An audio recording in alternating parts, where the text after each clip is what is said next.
Black women over 40, if you're single, retirement planning looks different for you, but it's still possible. A lot of black women over 40 are single, divorced, widowed, or simply just planning life on their own terms. Like I. Why retirement planning feels different when you're single?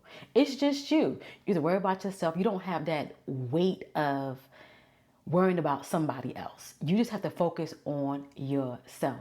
Do you see how I am presenting to you right now? Now, I'm not saying there's nothing wrong with being, matched up, coupled up, all the good things. But it's a difference when you only have to worry about yourself. The same concept goes when you have children. When your children get older and things like that, you're like, okay, finally, I can just do things that I want to do.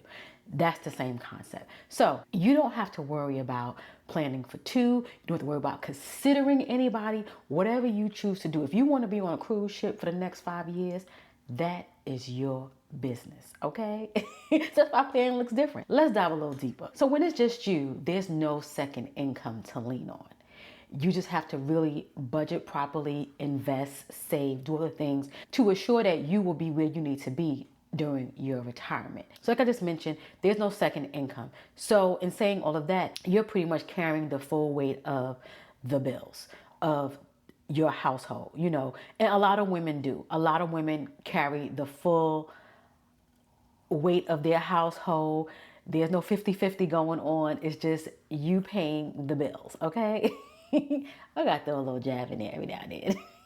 It may feel heavy, but let me tell you something. When you don't have anybody else to consider, you're just worrying about yourself, it's a different ball game. You're doing things on your own terms, okay? Just sit back and think, what was it, 1975, 1974, when we was just able to get checking accounts? I was born in 76. That wasn't too long ago, okay? Not too long ago. So we could do this. We could do this. In addition to why it may feel heavy, always remember you're planning your retirement according to your own peace. You get to build it the way you want it to look. Again, if you want to travel, if you want to live on a cruise ship, if you want to do whatever it is you want to do, you can do it without considering someone else. Now, nobody's saying you can't have a partner or something like that, but when it comes to your retirement, you can figure this out on your own, okay? I know some people may be like, oh no, I don't want to do it on my own. Then this conversation is not for you, okay? I understand that I understand that some people do want to have a partner, but in some senses, you still have to plan for yourself if you don't have one. And I know for me, I don't have one. So I have to plan for okay? And I also want you to know that being solo doesn't mean that you're behind. It just means that your strategy needs to be a little bit more clearer. You're not planning for two opinions, two spending habits, or two different retirement timelines. Because think about it. You could be older than your spouse. You could be younger than your spouse, or the one you're dating, the one you divorced, the one you widowed, or however that may go. You are really creating your life. Okay? We were brought in by ourselves. We go out by ourselves. We plan by ourselves. So what are some financial priorities for solo retirement? What are some things we need to really hone in on and make sure that we're focused during this season? As I always mention, knowing your monthly number, knowing how much you need to survive. I know for me in retirement, I'm not going to need the amount of money that I have now to retire. I'm going to live totally different. Do I want to live nice and lavish? Oh, yes, you know you want to. But at the end of the day, to be very realistic, it's always good to live below your means. So that'll always leave you a cushion. So when you want to do things and have fun and live your life, you have the funds to do it. When you have a really high overhead, you can't live your life. You really can't. Next, your emergency savings becomes non-negotiable. It's always good. People say have 3 months. Some people say have 6 months. Some people say have a year. I feel you need to have enough that you feel comfortable, especially in the economy that we live in now. I sit back and think about times when I hear people say, oh, I got 3 months worth of savings that can pay my bills. That was like, whoa, you got 3 months? You got 3 months of rent, you got 3 months of light bill, you got 3 months of grocery, you got 3 months of credit card, you got 3 months? Whoa. Now it's like 6 months is looking like, that ain't enough. A year is like what we felt 3 months was, because times have changed. So that's why I say it's non-negotiable. Assure that you have your savings for what you know you want to live like, because you just never know what's going on. We sit here and we banking on Social Security and things like that, but as the more if I'm doing my research and I'm reading, it's looking like 2035 it might be depleted if they don't like do like a new a new vote law thing. I'm not too sure about that, so don't quote me. This is just me diving in, getting some information. I need to do some more research, but we're just putting it out on the table so we can have the actual conversation. Keeping that debt low, okay? Don't be maxing out these credit cards, because you know what? If you get into a bind where something starts garnishing and things like that, we don't want to pull into our savings. Okay, so we want to keep our credit cards low as possible, use them for emergency purposes, and try to get cards where if you need them. I'm not gonna say go get them, but if you need to get a card that has maybe low interest rate or no interest rate if you pay it off in full by the end of the billing cycle, because they do have those. That's for a very disciplined person, okay? Because if not, these APRs, these interest rate, they're high.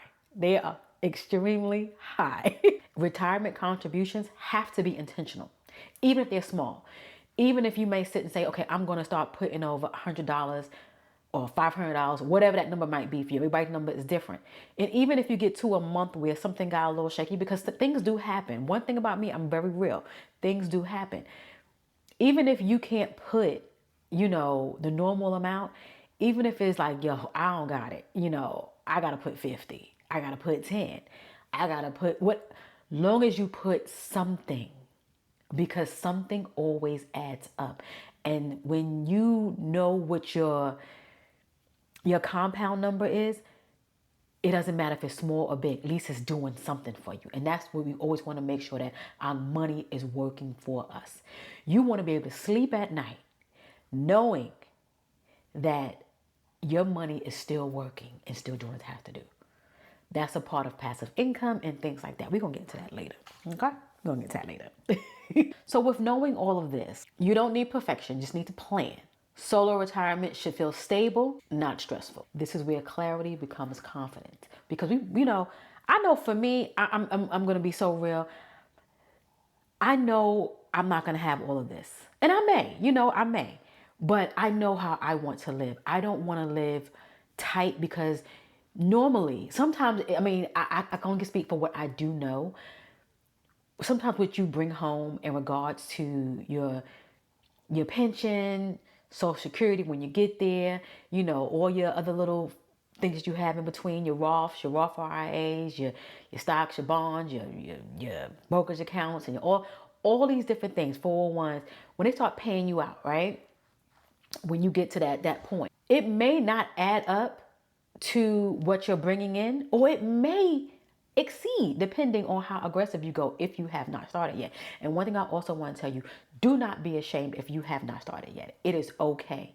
Right now, if you are 50, just like how I'm approaching 50, you can go ahead and get some things done.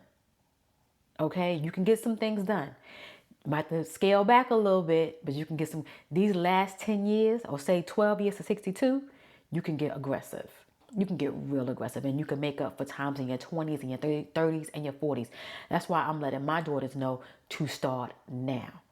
Even if it's putting $20, $50, it will add up. If you put $100 a month, if I'm not mistaken, I forgot the calculations, $100 a month from the time you turn 20, you will have like some crazy 1 point something million. But it has to be in a compounding account. It has to be like, invest. Ladies, if you know that you didn't do this, let your children do it. Let them do it. So that's why I let my daughters know, hey, start early. I know you might want to be on the beach having a good time. That's just one less hookah for you. One less bottle of this for you. This goes over here. Because I want my daughters to be financially stable. Yes, however their life may turn out for them, partnered, non-partnered, I want you to be okay. You know what I mean? Because mama is okay. I'm not partnered, but I'm okay. So, housing matters more than you realize, okay? Downsizing is very important. I know a lot of people. I was on the phone with one of my girlfriends yesterday, and we were talking about. She called me. Her name is Kia. Hey, Kia, if you watching, she called me to let me know. She was like, "Girl, your videos is hitting." She was like, "I am enjoying these conversations," and I was like, "Oh, thank you. I'm so happy." You know, we was just gloating, having a good time, and we were talking about passing things on to our children and things like that. And I was like, I know my kids don't want this house. Because you sit back and think, did we want our parents' house? Did we want our parents' gadgets and stuff? I don't even, my mother got stuff now. I'm like, either you trash it, because when it's my turn, it's not even going to have a second chance. It's getting trashed. Back in the day, silent generation, boomers, it was like the more crap they had, that meant the more wealth they had. And all they want to do is pass things down because that's how they passed on wealth. You know, they weren't passing on thousands and millions how our other folks do because they didn't have that. So I get it. But people do not want to deal with houses because the way the generation is now, it's like, hey, I'll take a condo, I'll do a townhouse, I'll do an apartment, high rise, floor to ceiling windows, all the different things.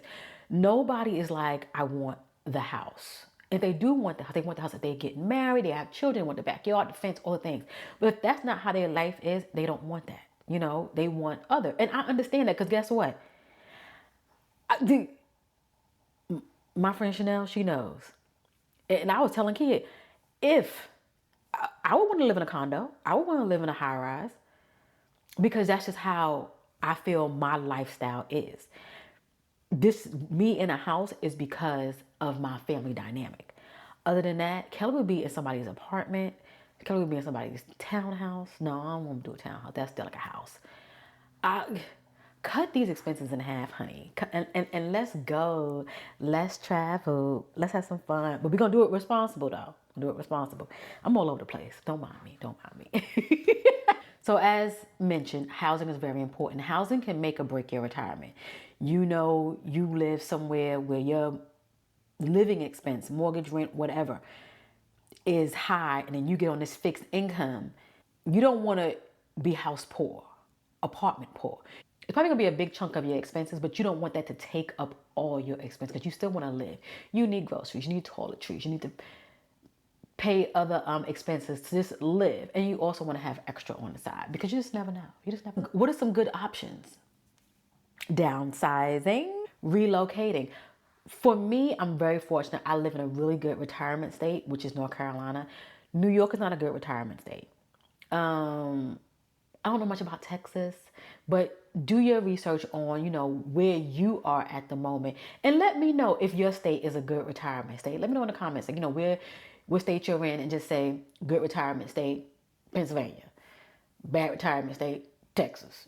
Just let me know because that let other people know in the area, but also do your research on what are some really good retirement states because you want to know what the housing market looks like. That's for mortgages and for rentals. You just need to know. And back on this renting thing, we want to rent with intention. Some people, they like to live with family. They like to live with friends. They might like to have a co-living space. I don't ever want to rule anything out, but these are definitely options. You want to put everything out on the table. I feel like for me, the only way I would co-live with someone is if I'm on a cruise ship. Yeah. I would go live in a studio. I really would. I mean, as long as I know that my daughters and immediate family is really, really good, which I know they will be, I would live in a studio. I think side note, I think studios are so sexy. I think it just tells a story in like one big space. I know I was talking to my daughter a couple of months back about, why don't you try a studio? Why don't you go live like in a high rise? get you a studio or a loft, something really wide and open, and then have like little nooks, nooks of your personality. So when somebody comes to visit you, or even when you walk in, you're like, wow, you get like a blast of a blast of you. Let me tell you something. I don't need a lot of stuff. I really, really don't. Clothes, the necessities, get it out, Kelly. The necessities. Do I have a lot of clothes? I do. I got 2 closets. And I really feel when I get to that 55, maybe even 70, 60, I'm probably going to be in the studio. I'm going to be living my old teenage self. Not old teenage self, but like being like an older woman with class, might I add, but just have a youthful spirit to me, to herself. I'm talking in future tense. Yeah, I feel that. And I want that. You know, I don't feel I'm gonna grow my hair back. So I'm gonna be like an old baldy, maybe some gray eyebrows. Who the heck knows? Skin looking good. Let me tell you something. Paint the picture. Don't be too far in the future, but paint the picture. Make your life the way you want it to be. Okay. Retirement is not just about stopping work. It's about designing your life. Now you get to design your life the way you want to. You're not designing your life the way you had to design it due to how you worked, due to the hours you had in your life that was available to you after you worked, you know, after you retired, after you get to do it the way you want to. While you're designing your life, some people like to stay busy. And I'm going to do a video on this about semi-retirement because everybody doesn't want to just stop. I would love to just stop. I'm going to keep it at the forefront.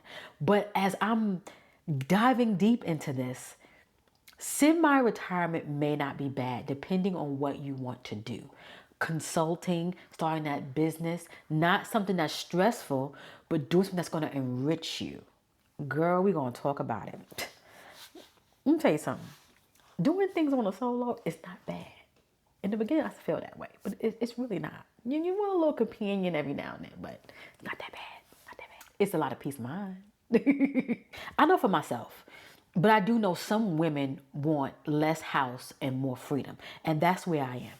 I want less this, more freedom, so I can just do and go, And there's a lot of, since you're on a fixed income, these rent stabilized apartments and things like that, knowing what your actual rent is going to be from year to year to year.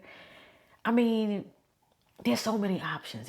It's so many options, so many conversations. We'll be talking about this for days and months to come because there's so many different ways to dissect this and to make sure that you are good. I know for me, I want more peace, I want flexibility, and I want freedom. I don't know about you, but you let me know what you want. Let me know down there. There is an emotional side of retiring solo. So I'm not going to sit here and act like tough girl and things like that. I mean, yes, you like your freedom. Yes, you don't have to think about anybody else, but there is a emotional side. So we're going to be very transparent, because you're doing this by yourself. So what are some things that can kind of like creep up? In this planning process, it can bring loneliness and uncertainty. As I also mentioned before, you can also create freedom, softness, and self-trust. Retirement should include financial peace and emotional peace. A lot of women out here are not just retiring from work, they're retiring from stress. You'd be so surprised at how working at a 9 to 5 and a 9 to 5 working a 9 to 5, how much stress it can bring you outside of your home and inside of your home. We bring that stuff and not even knowing. We don't even know how it trickles onto our family, how it trickles on into our life. We thinking we're not there at that job anymore, but yet it's affecting us in other ways. Your heart, your mind, your soul, everything. And before you know it, stress is a silent killer. Sometimes you don't even know you have high blood pressure. Some people, they have white coat syndrome. When they go to a doctor, their pressure goes up, right? Some people, like myself, when I get to a doctor's office, my pressure will go down because I know I'm safe. I know I'm in good hands, especially with my doctor, I'm in good hands. But let me tell you something.